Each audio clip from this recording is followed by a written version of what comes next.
오늘 시간을 위해서 한 절만 읽겠습니다. 오늘 말씀 구절은 마태복음 28장 1절부터 10절 신약 52쪽인데 6절 한 절만 같이 읽겠습니다. 그가 여기 계시지 않고 그가 말씀하시던 대로 살아나셨느니라. 와서 그가 누우셨던 곳을 보라. 한 번 더 읽어요. 그가 여기 계시지 않고 그가 말씀하시던 대로 살아나셨느니라. 와서 그가 누우셨던 곳을 보라. 아멘. 말씀대로 살아나셨으니 말씀으로 살아내라. 말씀대로 살아나셨으니 말씀으로 살아내라 라는 제목으로 말씀 전하겠습니다. 오늘은 부활절 감사 예배를 드립니다. 우리 성도들 바라보면서 서로 인사 나누겠습니다. 예수님 부활하셨습니다. 우리도 부활합니다. 한 번 더요. 예수님 부활하셨습니다. 우리도 부활합니다. 부활의 소망 속에서 하나님께서 우리를 새롭게 하여 주시고 그 산 소망으로 살아가는 우리 성도들을 축복합니다. 남녀가 서로 사랑하면 결혼을 약속합니다. 프로포즈를 하지요. 또 결혼식 준비를 합니다. 결혼 준비를 해요. 근데 결혼할 때 가장 많이 힘써서 준비하는 것이 무엇이던가요? 무엇을 준비하셨어요? 결혼식, 집? 집도 중요하죠. 우리 결혼을 하는데 결혼식을 준비해요. 근데 결혼식 어떻게 준비합니까? 요즘은 식장 잡는 것이 참 어렵다 그러지요. 코로나를 좀 지나면서 결혼식 하는 것이 많이 늦어져 가지고 요즘은 1년 전에 예식장을 예약해야 합니다. 하객 명단도 추리고 초대할 사람들, 또 주례자, 축가, 또 드레스 이런 것들을 준비해요. 그런데 딱 하루 결혼식에 합니다. 그런데 하루도 아니지요. 1시간, 2시간 그 짧은 시간을 위해서 1년 내내 몇 개월 동안 결혼식을 준비합니다. 돈과 마음을 엄청 쏟습니다. 근데 우리 성도들에게 묻습니다. 결혼식이 그만큼 중요한가요? 아니면 결혼식 이후에 결혼 생활을 준비하는 것이 더 중요한가요? 무엇이 더 중요하다고 생각이 드세요? 살아본 우리 성도들은 압니다. 결혼식 그 하루를 위해서 정말 마음을 다해서 준비하지만 정말 중요한 것은 결혼식 다음 결혼 생활을 준비하는 것이 참 중요하다는 것을 깨닫습니다. 결혼 생활을 준비할 때 어떻게 해요? 서로의 성격, 무엇을 좋아하는지, 무엇을 싫어하는지를 알아야 돼요. 서로의 사랑의 언어가 무엇인지를 알아야 돼요. 무엇을 좋아하는지도 알아야 돼요. 그것을 나누는 게 필요하지요. 상대방의 취향, 습관 이런 것도 알아야 됩니다. 또 재정 관리에 대한 생각을 서로 맞춰야 돼요. 이것이 다르면 곤란합니다. 자녀들을 양육하는 것도 마찬가지예요. 어떨 때는 풀어주기도 하고요. 어떨 때는 꽉 조기도 합니다. 두 사람의 스타일이 달라요. 그러면 자녀들은 혼란을 겪습니다. 그래서 자녀 양육에 대한 것도요. 결혼식 전에 결혼 생활을 어떻게 자녀들 양육할지를 먼저 나눠야 됩니다. 자, 더 나아가서 우리 가정이 하나님께서 믿음의 가정으로 만드시고 또 이렇게 믿음의 생활을 하게 되었는데 우리 가정을 향한 하나님의 비전이 무엇인가? 하나님이 우리를 통해서 무엇을 기대하고 계시는가? 이것을 충분히 나누셔야 됩니다. 그러면서 결혼식에 임하고 결혼 생활을 한다면 우리는 윤택한 그 행복한 결혼 생활을 할 수 있습니다. 그런데 대개는요, 결혼식을 끝나고 나면 신혼여행 다녀오고 나면 이런 말이 들립니다. 이런 사람인 줄 몰랐다. 들어보기도 하고 그런 얘기도 했죠. 살면서는 어떤 얘기를 해요? 사람이 변했다. 이런 얘기도 해요. 변한 게 아니라 내가 준비할 때 꼼꼼하게 알아보지 못한 것일 수도 있습니다. 그래서 결혼식이 아니라 결혼 생활을 준비를 잘 해야 되는 거예요. 결혼을 준비하고 있는 우리 청년들 마음에 새기십시오. 결혼식 날이 중요한 것이 아니라 그날이 참 중요하지만 결혼 생활을 더 잘 준비할 수 있는 우리가 되길 바라고, 이제는 우리가 한 가정 안에서 이 아름다운 우리 가정 생활, 우리 결혼 생활을 할 수 있는 우리가 되길 바랍니다. 우리의 신앙도 똑같습니다. 부활절 예배가 있어요. 우리 부활에 대해서 너무나 잘 압니다. 그래서 정성껏 오늘 하나님 앞에 예배합니다. 감사 헌물도 드려요. 또 뜨겁게 감사의 찬양도 드립니다. 우리가 부활에 대해서 너무 잘 알고 있어요. 근데 부활을 잘 알고 있지만, 잘 알고 있음에도 불구하고 우리의 삶 속에 부활의 능력이 잘 나타나고 있나요? 어떠세요? 부활을 모르는 성도 없습니다. 그리고 우리의 인생에 있어서 믿음 생활에서 부활이 정말 중요해요. 그런데 더 중요한 것은 내 삶 속에 부활의 능력이 나타나고 있느냐라는 거예요. 다시 말하면 부활 그 다음에 부활의 신앙이 있느냐라는 거예요. 이것이 없으면 곤란합니다. 이것이 없으면 고통이 따라요. 우리가 결혼식을 잘 하고도, 화려한 결혼식을 하고도 행복한 결혼 생활이 보장되지 않잖아요. 아무리 많은 하객이 왔다 할지라도, 그렇죠? 우리가 부활을 잘 안다 할지라도 우리 부활 신앙이 없으면 어려워요.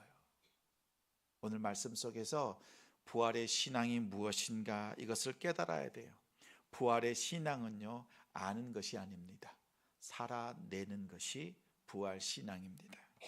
오늘 본문의 말씀을 통해서 우리가 붙들어야 될 부활의 신앙이 무엇인가 깨닫고 그 부활의 신앙으로 살아가는 우리 성도들 되시기 바랍니다. 자, 그러면 부활 신앙 전에 부활이 무엇인가를 분명히 알아야 되겠지요. 제가 아는 분이 저에게 이런 고백을 합니다. 목사님, 저희 할머니가 소천하셨습니다. 그런데 할머니가요, 천국 문 앞에 갔습니다. 근데 천국 문이 닫혀 있더래요. 문지기가 얘기하기를 지금 닫혀 있으니까 들어올 수 없다. 다시 가라더래요. 그래서 눈을 떴더니 다시 호흡이 돌아오고 살아난 거예요. 할머니가 소천해서 가족들, 친지들 다 모여가지고 장례를 준비하고 막 진행하려고 하는데 다시 호흡이 돌아온 거지요. 근데 할머니가 얘기하신 게 뭐예요? 천국이 있더라. 믿음의 확신이 있었던 우리 가족들은요, 하나님 앞에 감사하면서 믿음이 뜨거워졌어요. 근데 뜨뜻미지근하고, 그리고 믿지 않았던 형제 자매들이 어때요? 그 이야기를 듣고 천국이 있다는 것을 깨닫고요, 예수를 믿게 되었다. 그 은혜로운 시간이 되었어요. 할머니는 그로부터 한 달 뒤에 천국 가셨다고 합니다. 한 달의 그 시간이 가족들에게 얼마나 큰 의미였는가 다시 한번 생각이 들지요. 자, 보세요. 죽을 뻔했다가 깨어나기도 하고 죽었으나 잠시 살아나는 것도 있습니다. 근데 이것은 부활이 아니에요. 예수님의 친구 나사로도 죽었습니다. 그 몸이 썩었습니다. 그런데 다시 살아났어요. 근데 나사로의 그 다시 살아난 것을 부활이라고 말하지 않지요. 왜요? 또 죽거든요. 또 죽어요. 이걸 부활이라고 하지 않고 뭐라고 불러요? 구별하기 위해서 소생이라고 합니다. 소생은 다시 호흡이 돌아왔어도 죽을 수밖에 없는 그 연약한 상태를 부를 때 소생이라고 합니다. 근데 오늘 말씀 7절에 보니까 그가 죽은 자 가운데서, 예수님께서 죽은 자 가운데서 다시 살아나셨다라고 합니다. 성경이 말하는 예수님의 부활은 다시 죽게 되는 소생과는 전혀 다릅니다. 예수님의 부활은 사망 권세를 완전히 깨뜨리시고 다시는 죽음이 그 몸을 지배할 수 없는 영광스러운 몸으로 실제로 변화되는 것을 말합니다. 사망 권세를 완전히 깨뜨리고 그 죽음의 권세가 다시 우리의 몸을 주관하지 못하도록 영광스러운 몸으로 변화되는 것이 부활입니다. 이게 개념적인 것이 아니에요. 실제적인 몸의 변화를 말하고 있습니다. 고린도전서 15장에는요, 사도 바울이 성도들에게 보낸 편지 속에요, 이 부활이라고 하는 것은 비밀이라고 했어요. 15장 말씀 같이 읽겠습니다. 보라, 내가 너희에게 비밀을 말하노니 우리가 다 잠잘 것이 아니요 마지막 나팔의 순식간에 호련히 다 변화되리니 나팔 소리가 나매 죽은 자들이 썩지 아니할 것으로 다시 살아나고 우리도 변화되리라. 이 썩을 것이 반드시 썩지 아니할 것을 입겠고 이 죽을 것이 죽지 아니함을 입으리로다. 이 썩을 것이 썩지 아니함을 입고 이 죽을 것이 죽지 아니함을 입을 때에는 사망을 삼키고 이기리라고 기록된 말씀이 이루어지리라. 들어보셨죠? 이 썩을 놈아. 들어보셨죠? 맞아요. 우리의 몸이 썩는 몸이에요. 그래서 썩을 놈이 돼요. 죽을 몸이에요. 그런데 우리 썩고 죽는 우리의 몸이요, 더 이상 썩지 않고 죽지 않은 몸으로 변화된다라는 거예요. 이것이 부활입니다. 그냥 개념적인 것이 아니에요. 또 단순히 수명이 연장되는 것을 의미하지 않습니다. 우리의 몸이 이렇게 바뀌었을 때에는 더 이상 사망의 권세가 우리를 죽이지 못합니다.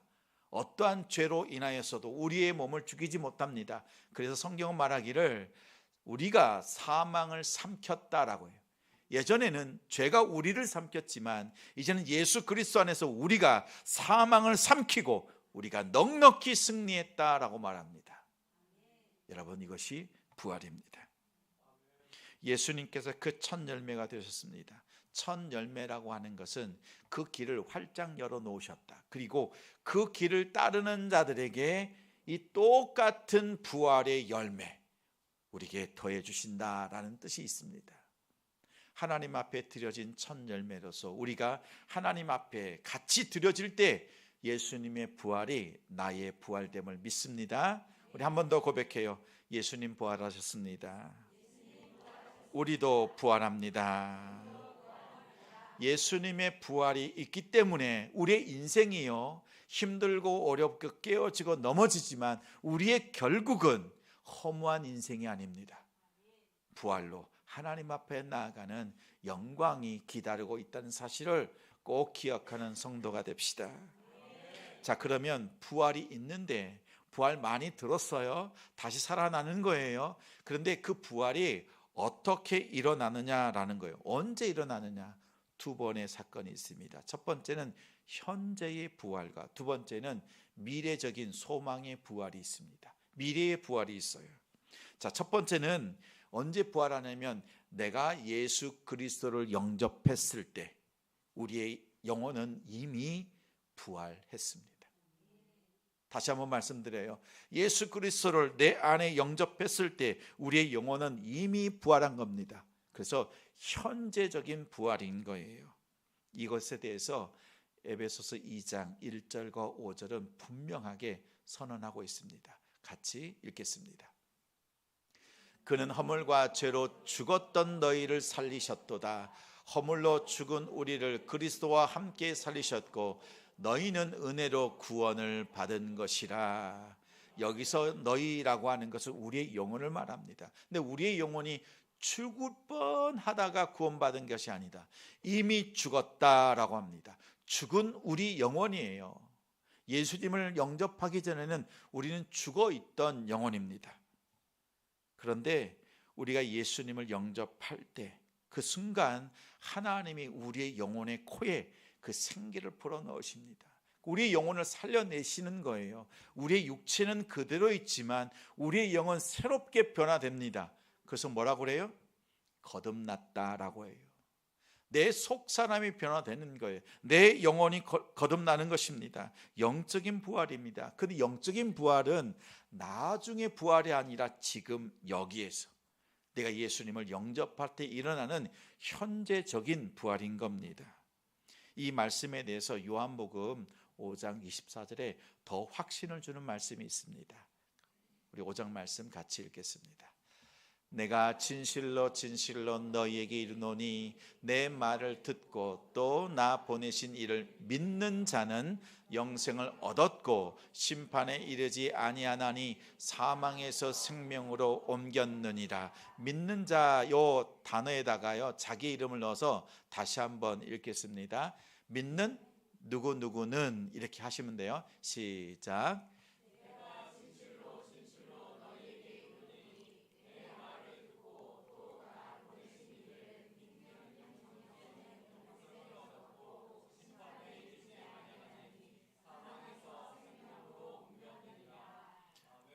자, 믿는 자는 이랬잖아요. 믿는 김혜재는, 믿는 성도는 보니까 사망에서 생명으로 이미 옮길 것이다 이렇게 되어 있어요? 아니에요. 이미 옮겨졌다라고 말합니다. 나중에 죽어서 부활하는 것이 아니에요. 우리의 영혼은 이미 예수 그리스도를 만났을 때 우리의 영혼은 부활합니다. 자, 말씀이 믿어지면 우리는 이미 사망에서 생명으로 옮겨졌다라는 것입니다. 다시 말하면 우리는 이미 부활의 주인공이라는 것입니다. 우리 옆에 있는 성도에게 한번 같이 고백합니다. 우리는 부활의 주인공입니다. 우리는 부활의 주인공입니다. 한 번 더 확신을 주기 위해서 당신은 부활의 주인공입니다. 근데 이런 성도가 있죠. 목사님 안 믿어지는데요. 다른 사람 다 믿어지는데 내 안에 의심이 생기고 안 믿어지는데요 라고 하면 이 말씀을 기억하십시오. 믿음은 들음에서 나며 들음은 그리스도의 말씀으로 말미암느니라. 다시 말하면 우리가 들고 다니는 성경, 읽는 이 성경 속에 믿음이 있고 읽는 사람들에게 이 믿음이 부어진다라는 거예요. 자, 성경을 안 보고 안 믿어진다라고 하면 어때요? 말이 안 되죠. 안 봤으니까 안 믿어지는 거지. 말씀을 읽으면 믿어지는 그 믿음이 우리 가운데 부어지고 그 부활이 내게 믿어진다라는 거예요. 안 읽으면서 안 믿어진다라고 하면 생떼 부리는 겁니다. 혹시 그렇게 얘기하는 사람이 있거든 생떼 부리지 마세요라고 말하세요. 그리고 읽어보라고 권하십시오. 이 안에 믿음이 있고 그 믿음을 통해서 우리가 예수 그리스도를 영접할 때 내 영혼이 거듭난다라고 성경이 분명히 말하고 있습니다. 그리고 우리가 그 증인이잖아요. 내 속사람이 변화되어지고 내 힘으로 안 되던 그 일이 거듭남을 통하여서 서서히 변화되고 주님의 사람으로 자녀답게 살아가고 있습니다. 여러분 생떼 부리지 마시고 우리 성도들도요 말씀 읽는 일에 힘쓰시기 바랍니다. 자, 두 번째는 주님이 다시 오는 그날이 있습니다. 재림의 날이 있어요. 미래의 날이 있어요. 자, 그래서 그 날이 오면 예수님이 재림하시는 그 날이 되면 이제는 우리의 영만 새롭게 되는 것이 아니라 우리의 육신도 변화합니다. 예수님께서 그 몸이 변화되었잖아요. 그래서 벽도 통과하고 공간의 제약을 받지 않으시고 이렇게 살아가셨던 그 몸처럼 우리도 동일한 이 육체의 변화가 있습니다. 데살로니가전서 4장 말씀이에요. 같이 읽겠습니다. 주께서 호령과 천사장의 소리와 하나님의 나팔 소리로 친히 하늘로부터 강림하시리니 그리스도 안에서 죽은 자들이 먼저 일어나고 그 후에 우리 살아남은 자들도 그들과 함께 구름 속으로 끌어올려 공중에서 주를 영접하게 하시리니 그리하여 우리가 항상 주와 함께 있으리라. 마지막 날에 나팔 소리를 다 듣습니다. 자, 믿는 자들이 먼저 죽은 자들이 일어납니다. 그 몸, 그 영이 다시 살아나고 살아서 주님을 보는 자들도 우리의 육체와 영이 다 새롭게 거듭납니다. 가장 아름다운 모습으로 주님을 만나게 될 것입니다. 그리고 영원히 그분과 우리가 함께 할 것입니다. 우리는 이 소망을 가지고 살고 있습니다. 이 소망이 있기 때문에 오늘 이 땅의 삶이 힘들어도 견딜만 해. 나에게는 소망이 있다라는 거지요. 이 소망이 있으니까 오늘을 살아낼 수 있는 힘이 있습니다. 오늘 말씀이 이미 영혼의 부활, 예수님을 영접한 사람들, 거듭난 사람들에게는요, 육체의 아름다운 부활이 약속되어져 있다라고 합니다. 우리 영혼이 살아난 우리 성도들, 이제 육체까지도 완전히 변화되어지는 두 번째 그 부활 맞이하는 우리 성도가 되길 바랍니다. 우리는 그 주인공인 거예요. 우리가 그 믿음을 끝까지 잘 붙잡아야 되겠지요. 자, 우리는 이미 영적으로 부활했습니다. 그리고 우리의 몸은 미래의 소망의 부활을 바라보고 있습니다. 이것이 우리의 정체성입니다. 이 땅을 살아가는 크리스찬들의 본 모습입니다. 이 모습 잃지 않는 우리가 되길 소망합니다. 자, 그러면 우리가 이걸 잘 알아요. 부활도 알고 부활이 언제 일어나는지를 알아요. 현재의 부활, 미래의 소망의 부활, 두 번의 부활 말씀에 있구나. 근데 더 중요한 게 뭐라 그랬어요? 부활을 잘 아는 것보다 그 다음 뭐예요? 부활 신앙, 부활 생활, 그것이 더 중요하다. 우리가 어떻게 사느냐, 아는 것으로 천국 가는 것이 아니라 살아낸 그 믿음으로 천국 갑니다. 입술로만 떠벌떠벌, 입술로만 내가 예수님 믿는다는 것으로 아니에요. 주님 말씀하시잖아요. 너희들이 주여 주여 하는 자마다 천국 갈 것이 아니다라고 하지요. 뭐라고 말씀하세요? 작은 자에게, 소자에게, 형제에게 베풀며 섬기는 자, 믿음으로 살아낸 그 모습이 있는 자에게 구원이 있다라고 말씀합니다. 자, 그러면 우리가 부활 생활, 부활 신앙을 가져야 되는데 그 부활 신앙은 과연 어떻게 갖느냐라는 거예요. 무엇이 부활 신앙이냐가 중요한 거지요. 첫 번째는요, 말씀대로 살아난 것을, 부활한 것을 목도하고 바라보는 것입니다. 오늘 본문 5절, 6절 말씀 같이 읽겠습니다. 천사가 여자들에게 말하여 이르되 너희는 무서워하지 말라. 십자가에 못 박히신 예수를 너희가 찾는 줄을 내가 아노라. 그가 여기 계시지 않고 그가 말씀하시던 대로 살아나셨느니라. 와서 그가 누우셨던 것을 보라. 금요일에 예수님께서 죽으셨어요. 그리고 부활을 준비하는 그 일에 아리마대 사람 요셉, 그리고 여인들을 통해서, 믿음의 사람들, 소수의 사람들을 통해서 하나님께서는요, 예수님의 그 부활을 준비하셨습니다.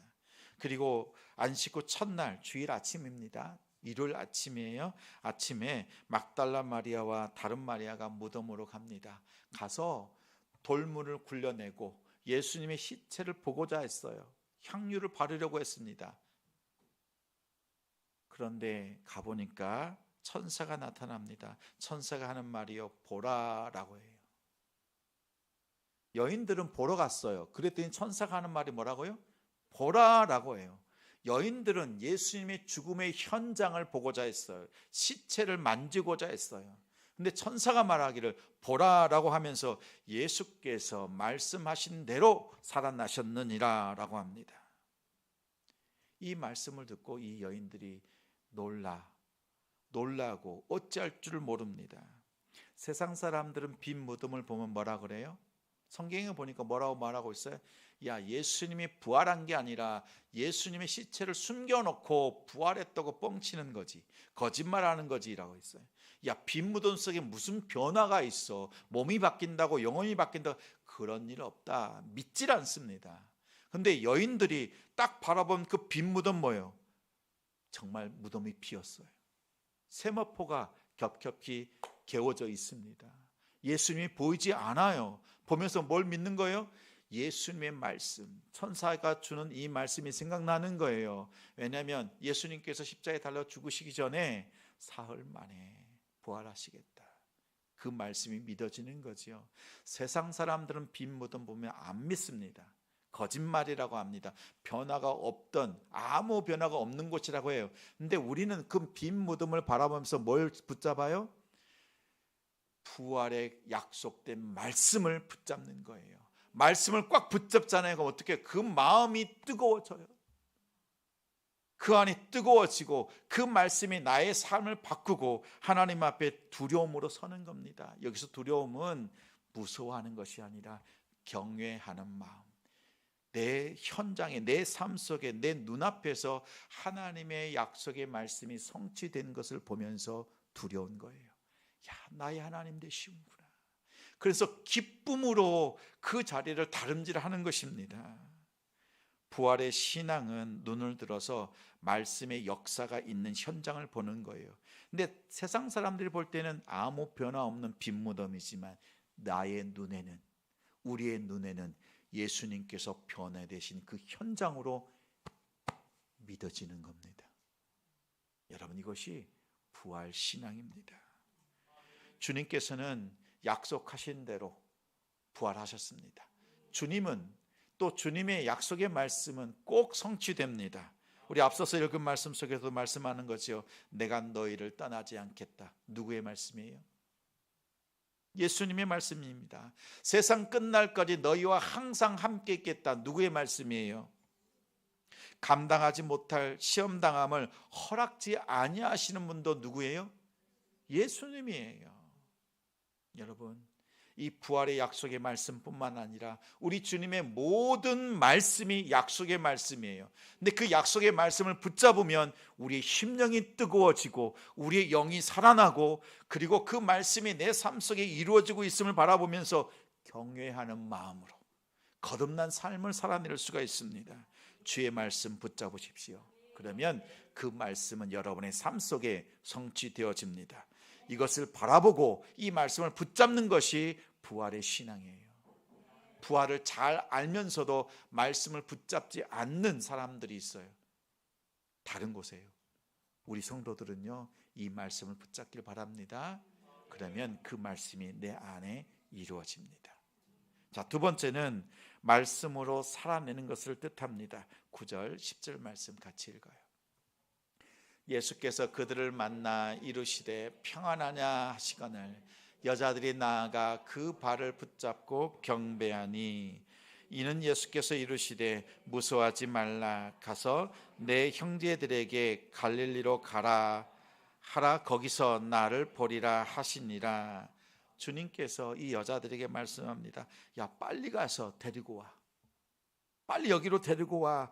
빈 무덤이잖아. 내가 지금 부활한 몸을 너희에게 보여줄 수 있는 이 빈 무덤, 그리고 내가 말한 대로 내가 살아났다는 걸 증거하면서 빨리 데리고 와. 이 부활의 현장, 빈 무덤으로, 내가 부활한 몸으로 있는 이 현장으로 데리고 와. 이렇게 말했어요? 아니에요? 그렇게 말씀하지 않으세요?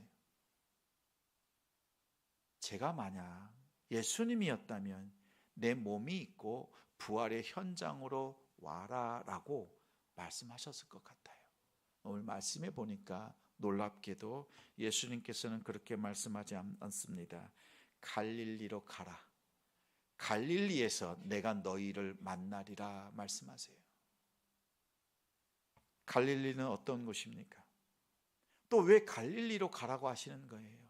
갈릴리는 예수님께서 제자들을 처음 만나 주신 장소예요. 그런데 기억이 나죠? 밤새도록 수고했지만 물고기 단 한 마리도 잡지 못했습니다. 평생에 이런 날 없습니다. 실패도 그렇게 처절하게 패배하고 실패한 날이 없어요. 근데 그 갈릴리예요. 예수님께서 십자가에 죽으셨어요. 3년 동안 따라다녔던 예수님이 죽으셨습니다. 끝났어요. 더 이상 소망이 없어요. 그래서 제자들이요, 예수님이 부활했다는 소문을 듣고도요, 어떻게 해요? 포기합니다. 제자의 삶을 포기해요. 그래서 야, 우리가 예전에 고기 잡던 갈릴리로 가자. 베드로가 선동하고 앞장서서 가버렸습니다. 실패의 자리, 더 이상 내가 예수의 제자로 살지 않겠다라고 선언했던 그 갈릴리로 돌아가 버린 것입니다. 주님은 알고 계셨어요. 실패와 낙심, 절망의 자리, 그 갈릴리로 은둔하고 숨어버린 제자들, 그들이 그곳으로 올 걸 알고 계셨고 주님은 먼저 갈릴리로 가셨습니다. 그리고 제자들이 오기를 기다리셨습니다. 그리고 그 갈릴리에서 만나 주셨던 겁니다. 그리고 베드로에게 뭐라고 말씀하세요? 너 나 사랑하니? 주님이 베드로를 사랑한다고 말하지 않으세요. 네가 나를 사랑하느냐 3번 물으시고 사명을 주셨습니다. 베드로는 거기에서 다시 일어섰습니다. 다시 부활했습니다. 그의 마음이, 그의 사역이 새롭게 놀랍게 변화되었습니다. 이것이 부활 신앙의 위대함이에요. 우리 부활의 신앙이 나타나는 곳이요, 믿음 좋은 곳, 성전 이런 곳에서 나타날 것 같지요? 아니에요. 가장 숨기고 싶고 내가 가장 연약하고 내가 들춰내면 부끄러울 수밖에 없는 그런 곳, 그곳에서 부활의 신앙이 꽃피웁니다. 우리는 그곳을 가장 돌아보고 싶고 가고 싶지 않은 곳인데 주님은 그곳으로 오라고 하십니다. 성도 여러분, 여러분은 또 여러분의 갈릴리는 어디입니까? 누구에게도 말 못하고 밤잠 설치면서 괴로워했던 실패의 자리가 있지요. 무너진 가정, 부도난 사업, 자녀들의 그 교육 실패, 신앙적인 교육의 어려움, 그리고 여러분 자신이 하나님 앞에서요 부끄러워서 영적인 침체 속에 빠져 있는 것. 겉으로는 교회를 잘 다니고 빠지지 않고 있지만 내 안에는 영적인 깊은 침체 속에 빠져 있지는 않습니까?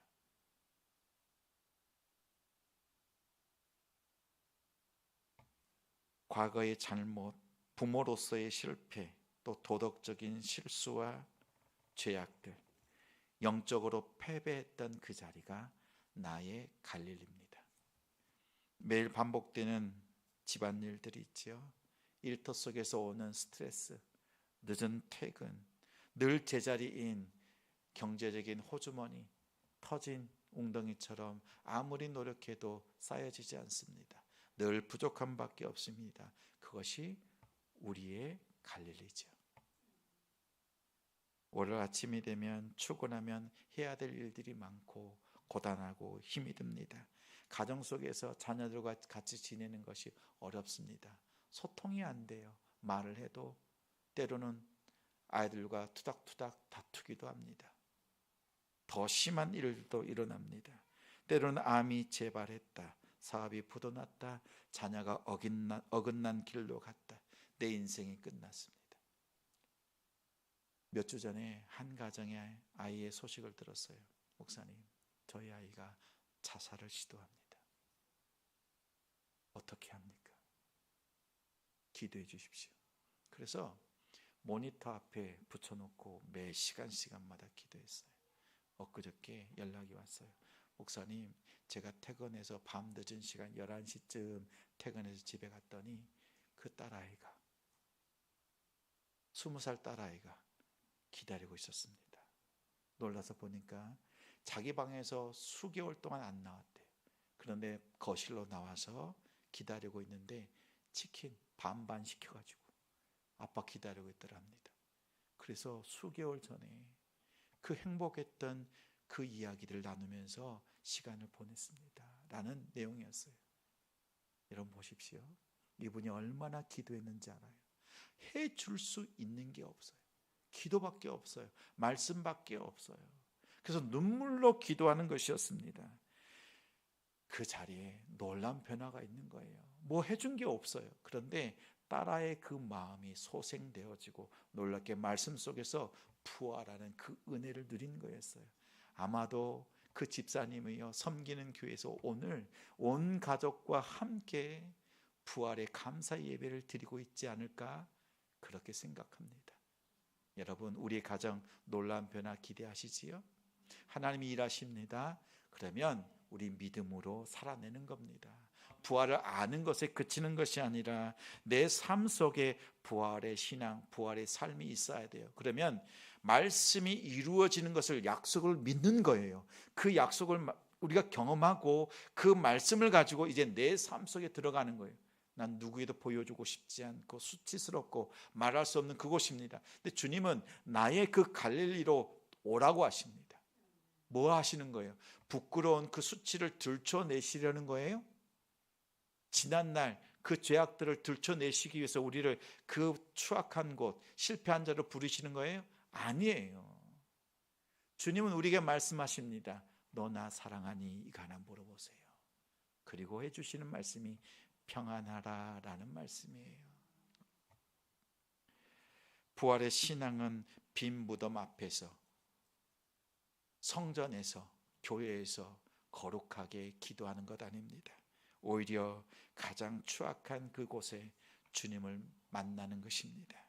가장 수치스러운 나의 갈릴리에서 주님은 만나 주십니다.